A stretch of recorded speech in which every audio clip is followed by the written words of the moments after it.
Që vllazën, sa herë që t'ju humbe një nimet, një dhunti, një begati që Allah ju ka pas dhënë, ta dini se kini bo gjuna e ju ka hup prej dorës. Gjunahi është që ullë standardin tonë, mëkati.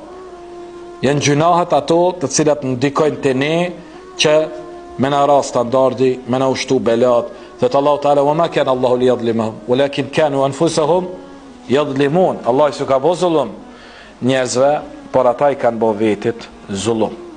Gjunahi bone që Ademi a.s. me humb që të gjitha.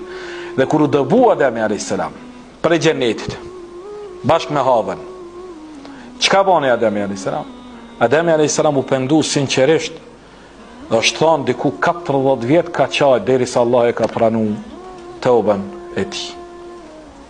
Pas 40 vjeta që e ka përmend Ibn Kathiri, Allah e di më mirë, Allahu ja pranoi tauben dhe i tregoj se ti ke mundësi përsëri me ardhë në xhennet, por si njeri ti dhe pasardhësit e tu duhet me tregu vetin se keni me ngu mu e jo me ngu shejtanin e mallkum. Keni me ngu Allahun, krijuesin e juj, jo shejtanin, armikun e juj.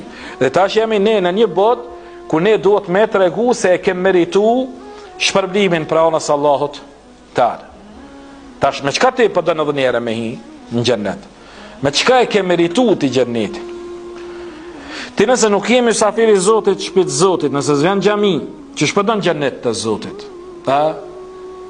ti nëse ke shkel ndalesat e Allahut, që shpëdon halallat e Allahut ditë kiamit. Ti nëse nuk ke ndëgju Zotin në këtë dynja, me çfarë fytyre po shkon te Allahu në dynja dhe po kërkon shpërblimin prej madhnisë së tij.